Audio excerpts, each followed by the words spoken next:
Hey guys, welcome to this week's podcast episode. And I've got an extremely fantastic guest for you today, Marilyn Penny. And she is an energetic soul healer for houses. And so it's going to be a fascinating discussion. I recently had one of my investment properties cleansed shamanically. We'll talk about that. We'll talk about energetic blockages in real estate, why your house is not selling, and the work that she does to help people sell their houses. So, Marilyn, welcome. Thank you, Chris. Great to be here. Yeah, like I said, it's very, I love it when guests such as you come on and um, just share their knowledge and experience. I'm a empathic, intuitive as well, not a medium, but I love this area where you can explore energies and talk about these different concepts. So, talk about your story and how you came to do what you do. Sure. Well, I grew up, a business person, got a job right after school, and I spent 30 plus years in hospitality. So hotel sales and recruiting. And so I was always in sort of coaching type roles. So going into coaching really was what I wanted to do. And I finally got there somewhere in my 50s. I was like, okay, now it's time to shift my enterprise and what I'm doing. So the coaching was great, but I wanted more, and that's when I think the spirituality kind of kicked in, and I discovered Akashic Records. And then when I learned about them, I took to them very quickly, and I became very good at it. And I thought, this is odd. Was I meant to do this? And I have found out since then that I've actually, for many lifetimes, I have been working with the Akashic Records. In fact, I've written Akashic Records and I've been a record keeper. So that was kind of like, ooh, that all kind of clicked in. So it's been exciting. So I essentially use the records to clear souls for people and properties as well. And I think I know what your next question is going to be. Because we were talking earlier backstage about shamanic healing, but what is Akashic Records? I've never heard of that term. Okay, so the Akashic Records are like the internet for the soul. So they reside in the fifth dimension. So, above the mind, sort of, but in between the spirit world. So it's sort of like a spiritual sandwich, but the records hold all of our choices and consequences for all of our lifetimes since we were created. So if you imagine we were created perfect as a soul, not making any bad choices for ourselves, and we go through lifetimes and we make choices that sometimes aren't aligned for us. So we experience negative consequences. So just like in this lifetime too, right? So if you're in this lifetime and things are happening based on the choices that you're making, and you seem to repeat those things. That's called a repeating pattern. So something happened in a past lifetime to you, and a block was created. So I actually go in and figure those things out for you and help to clear those blocks. And based on properties, because properties also have a soul, I can go in and actually read for that property. I can talk to your property and ask it, what's going on? What is happening in here? Why are people feeling a little bit off or icky? And I can uncover some energies that are lurking in your space that you may not realize, that are, dragging you down, bringing you down, and keeping you from being free, which I know is a big theme for you. Because I know this conversation can go for hours because I love talking to spiritual healers and mediums and psychics, and a lot of the audience, they have real estate. So they're investors, they buy and sell homes.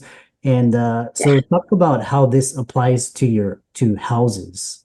Yeah, sure. So properties quite often will sit on the market, and you can, have wonderful curb appeal, a beautiful property. You can stage it, clean it, make it beautiful, and it's still not selling. So what is it? And the price, and quite often, and I've had lots of experience with realtors and buying and selling properties, and it tends to go to price. Well, it's overpriced. So we have to adjust the price. And that's part of it too, maybe, but there may be energies in that house that buyers are going in and just don't feel quite right. And one interesting thing that I had learned too was when people go into a property they're looking at buying, if they stay together and they move around the place together, it means that they're not feeling great about the space. They're kind of a little on the edge. But if they go in, like say a family goes in and they disperse and they're like, oh, this is my bedroom. Oh, this is my bed. And they sort of envision themselves in the place. That means they feel comfortable. So that's a cool tip for like a realtor, someone looking to sell a space. If you notice that people are a little off or they can't really pinpoint what it is they don't like about the place. They just say, I don't know, it's just not for us. Or then you kind of go, I wonder if that's an energetic thing that's going on. So that's where I come in and I can clear that stuff out and give it a clean slate and allow the right buyers to come. Yeah. How does the work that you do differ from that of like a medium, like somebody, I hate to say the word, but if the place is haunted, like they can go in and help them like go. I've heard all these different terms, and like sometimes like spirits will linger, but then like a medium will help them to go into the afterlife or clear up the energies, which you're talking about. How does what the work differ from like that of a medium? Well, typically a medium or a shamanic healer will go to the property and actually experience the energies and the people that might be there from previous generations, which is very cool. And I love that too. What I do is I actually access the records energetically. So I'm actually able to, at my level of consciousness, go into those records and say, okay, what are the people experiencing what? And I do it in kind of a more practical sense, if you will. So I can actually uncover things like anxiety or isolation, or you're worried, or I come up with these energetic things that are happening. And then when I talk to the people who own the house, they're like, oh, I thought that I got past that, or I went through depression, but I'm better now. I don't understand why it's still here. It's like, well, it's because it got stuck in the space, and the space doesn't know how to elevate itself, right? It's not like we are, so it can't do the work. Someone needs to go in and help clear that energy. And then earthbound souls that attach, I can uncover, I don't get the details of who's there. Like a medium will go in and say, oh, okay, there's a gentleman here, and he lived here and he was a farmer, and he died unexpectedly or something. I just tell you, what, there are some souls that are attached to the place. Here's what we're going to do to remove those. Here's how many there are. There are some different types. There are ones that, make noise and ring bells and, make your stove rattle. And that's just because they've been around a long time and they'd like some help leaving. So they make noise to let you know they're around, but they can disrupt your sleep. They can make you feel anxious, and you don't want that in your property. It's just that they get attached. People get attached to their homes and their property, and when they pass on, they sometimes stick around because they don't know that they have actually left. Yeah, it's interesting, and it's interesting. So it's like for people selling their homes, it's important to have this knowledge, because sometimes like you were saying, the house won't sell and people don't know why. I mean, it could be the feng shui, it could be all these different factors. So I love this idea of this energetic healing. So this brings me to my next question is, how do people know, what's the first step in figure out if something is wrong with their house? Of course, contact you and kind of work with the, expert in this area, but how do you, how do you get started? Okay. Well, I have yet to meet a place that doesn't have something.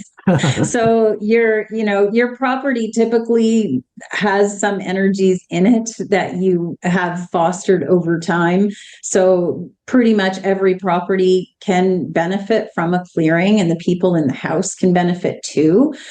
Quite often people will come to me that have pets that are acting up, or even, having tremors, or there are children who see things, who won't settle in their rooms, who won't go to sleep. I've dealt with a lot of that. And people that just feel, they say, I feel okay at work, and then I come home and I just drop. Like I just don't want to do anything. I don't feel motivated, or I spend all my time in my room. I've had people that won't sleep in their bedrooms, right? They sleep on the couch because they actually feel uncomfortable or can't sleep in their bedrooms. And I'm like, no, we can help you with that. Like, I can figure out what's going on there. There might be an open portal way, what we call that allows energies to come and go. So that's going to disrupt your sleep, right? If feel thoughts and feelings and earthbound souls are coming in and out of your bedroom closet, then yeah, you're going to be waking up in the middle of the night going, who's here? What's going on? Like it's, I've had people say I've had waving in front of my face, or I wake up and I see shadows, or and I'm freaking out, and I'll say, okay, it's all right. It's not you. First of all, it's not you hallucinating, necessarily. It might just be some energies that are stuck in the space, some stuff going on. Yeah, which brings me, because I had one investment property is exactly what you were describing, and basically in the back closet, the shamanic healer, he said there was like this portal that energies were coming and going, and Right. what was interesting was like it attracted a lot of angry people, and it was creating a lot of Right. like drama and conflict. And then so he basically the way he did it was he shut the portal, and then he cleaned up the space, which was, I mean, of course, to again, to the audience, it sounds kind of weird, but it's if you experience this, is like, I think a lot of intuitive empath experiences, animals, dogs, cats, they can Mhm. feel this. Yes. We have animals that are like interacting with spirits in the house, and they just say, I don't understand why my cat is, scraping at the walls and stuff, and looking in corners that, it's like, no, it's okay. They're at a high energetic sensitivity, like kids too, right? So you just, don't think your kids are nuts. They might just be seeing some spirits, and that's okay. We can help them to transition. Yeah. So, no, this is really interesting because, people buy and sell homes all the time. So, who can benefit from energy clearings? Kind of talk about the successes, and like, should everybody buying and selling a home use this? I'm just curious. Yes, absolutely.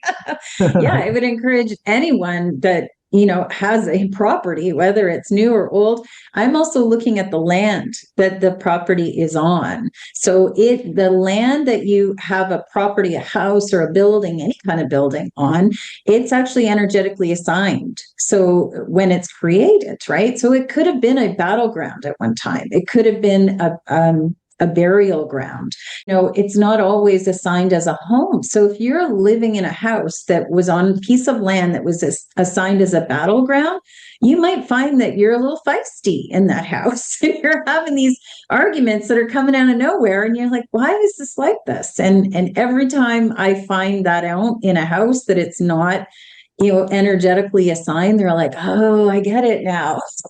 Like people are always like, oh, I get it. That's what's happening. So, and I think for realtors, or for people, anybody selling their house, to have it energetically cleansed, it means that the house has officially been released from the people who own it. And the house is now ready to receive a new buyer. So that's something I do as well. I have to go into a house sometimes and say, you need to let go of your family, because sometimes a house won't sell because the people are still emotionally connected to that space. You know how you love your home, right? And then you want to sell it. You're ready to move on, but are you really ready to move on? Like your house is attached to you. We had a family home that was in our family for 60 years. It took me a while to release all that attachment, to get, there was a lot of history with our family in that home, and that home wasn't ready to let us go right away. Right. But eventually it did. Those are important things to think about before you go right to, let's reduce the price, or it's overpriced. Maybe it's not. Maybe we could look at this as something going in clear the house, clean it, stage it, but also energetically clear it and make sure it's ready to go. Yeah, really fascinating.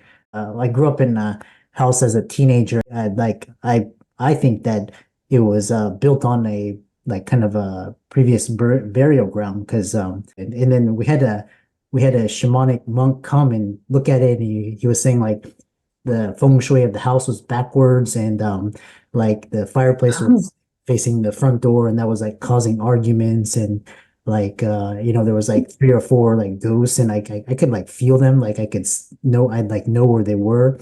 wow. But this is very fascinating.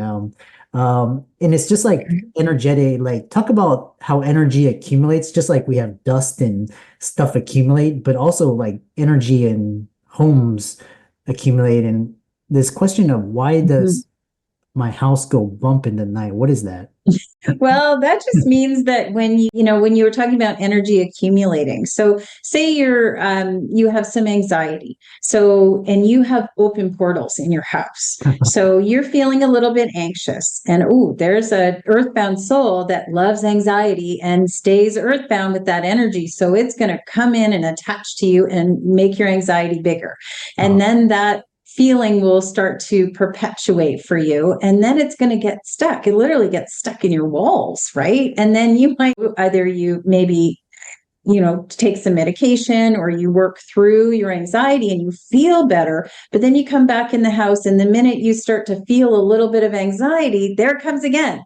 So, what I'm able to do is actually remove that feeling of anxiety and close those portals, like you talked about. We need to make that a safe space for you. And we need to make sure that anybody coming into the space is not walking in with a whole bunch of juju that you don't want, so that we can make sure that people entering stay clean. It doesn't mean that you won't still think about things in your space and they can get stuck over time, but at least no new stuff is going to come in from outside. Yeah, really interesting. How can people follow you, reach out to you, if they want to see if their house is, kind of energetically blocked and check out your work? Sure. It's energyshiftproperties.com, and you can follow me on Instagram at energyshiftproperties. And I'm Marilyn, your energy expert. I love that. Like I said, these things are really real. Like if like for the people that aren't as emotionally sensitive, it may sound really out of but once you really feel an experience or you see it in real life, it's like it kind of opens your eyes. So all of Marilyn's resources will be in the links and show notes. Give her a like and follow on socials. Check out her work if you want to, see if your house needs a cleansing. And with that, thanks so much for coming on. Well, thanks for having me, Chris. Take care.